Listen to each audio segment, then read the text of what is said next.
How do you move on? 37M. I'll keep this short. My wife is divorcing me since she's in love with another man. We are just starting the divorce process.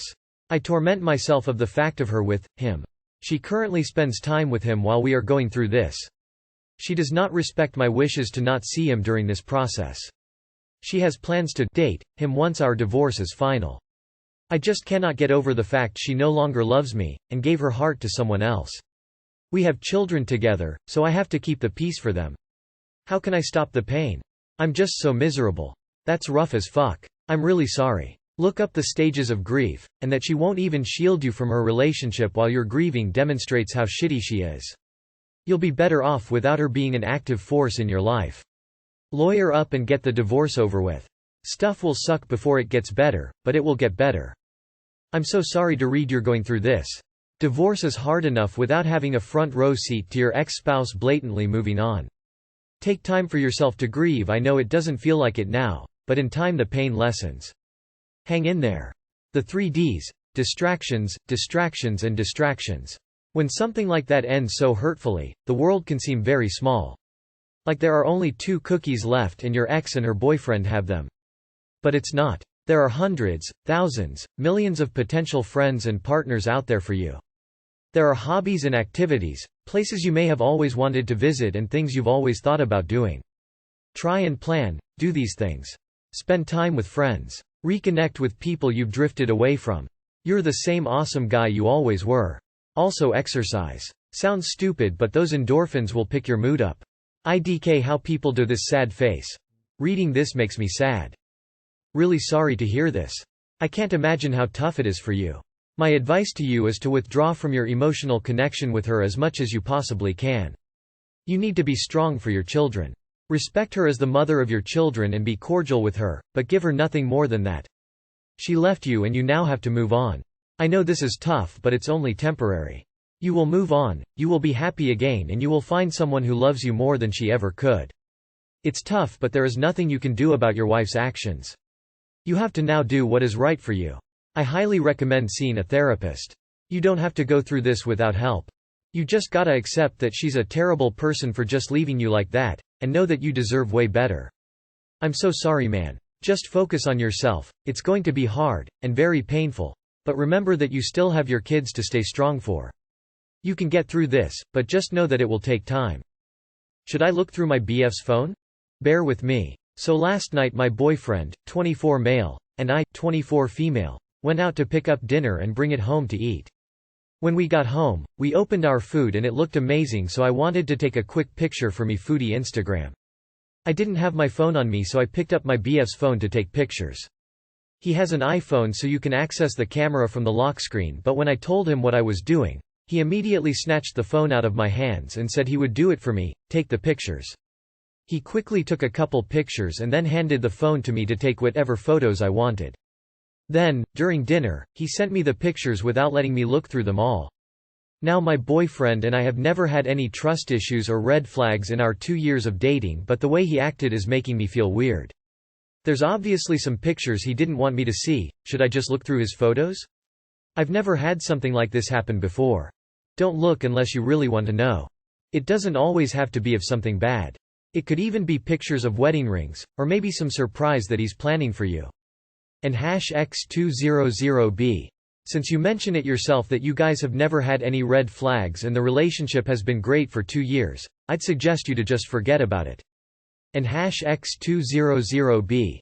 If it's really eating your mind, then maybe you should just ask him, but I'd suggest you shouldn't, at least not for a few days. And #X200B. Take care. My partner and I have this rule: communicate before jumping to conclusions saves so much time and unnecessary drama.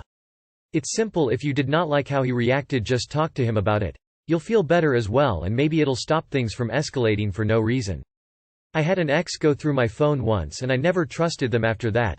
I locked all my apps because some conversations I have with my friends or whatever is to stay between them, and people need to learn to respect your boundaries, and you need to do the same. Don't snoop. Talk to him about it like an adult. Just say, "Hey, I felt weird about how you freaked out when I picked up your phone earlier. I don't remember that ever happening before and it really threw me off. What's going on? If you feel the urge to snoop behind his back every time you want to know the answer to a question, your relationship isn't going to last long anyway. Just to clarify, you feel entitled to violate his privacy because he didn't want you to violate his privacy? Don't indulge your insecurities unless he has a history of lying to you and cheating, in which case why are you still with him if you don't trust him? Simply tell him you thought his behavior was strange and ask him why he was acting so strangely and listen to his explanation. He may or may not be cheating. But, if you don't trust him, it doesn't matter because you should never be in a relationship with someone you don't trust. Maybe he's planning to propose, who knows, but is it suspicious? Yes. Don't look through his phone unless you have consistent reasons. But even then, if there's good reasons that shows he's cheating or hiding something, then it's better to walk away at that point. My girlfriend asked which weight would I prefer she weight. My girlfriend asked me would I rather have her weight 135 or 235. I stalled for as long as I could till I was forced to answer, and I was honest, I said 235.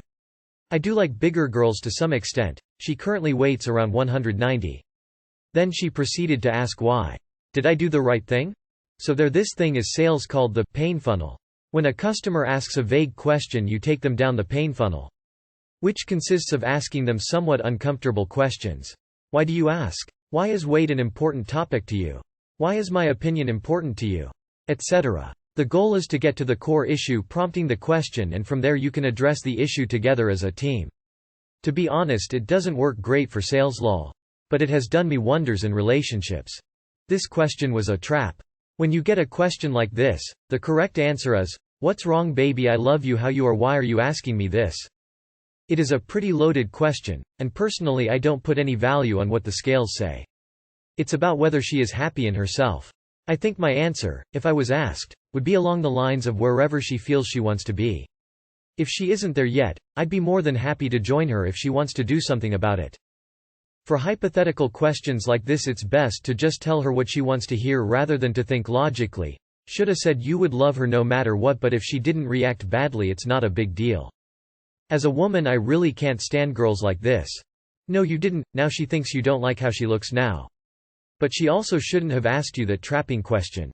I, M21, caused my girlfriend, F20, to get bladder infection and I am so embarrassed. Last week my girlfriend had the house to herself, so I stayed the whole week. Naturally we had more intimate time for ourselves and we enjoyed it.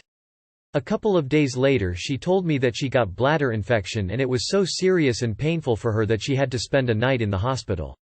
I was already very embarrassed about what I had caused her. But she also got comments from her mom and sister that it was caused because of sexual intercourse. Yesterday when I visited her, I felt really awkward around them and they did too. They were colder than usual. Nobody talked about the elephant in the room.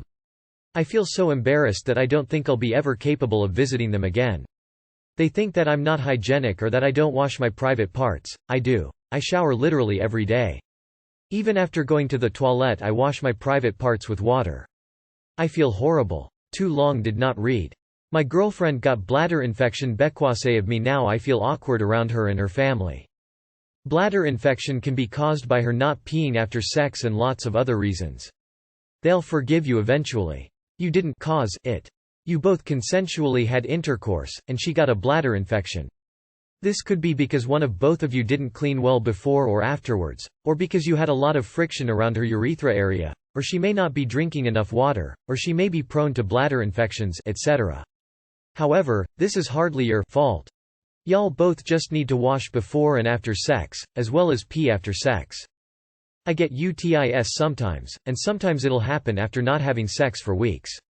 Sometimes it'll be from having sex immediately after we both showered. I am a pretty clean person, it just happens and it sucks.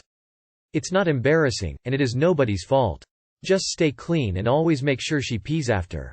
Dude, I'm almost 44, I've had them plenty of times. It just happens. She needs to pee before sex and after. Everyone washes their hands beforehand. Try to make sure no fluids from the anal area end up in the vaginally area and shower right after if you think they did. Does she blame you? If not, then no worries mate. Okay, so maybe this song will make you feel better? In all seriousness. The typical advice is to make sure everything is very clean and wash right before and after. But even if you do that, UTIs still happen sometimes. Having sex more frequently definitely is a factor. For her family, did they not know that the two of you were having sex? If that's not an issue, I think you can avoid talking about it with them. It is just part of life for a lot of sexually active women, unfortunately. You don't need to be embarrassed because you were the one having sex with her.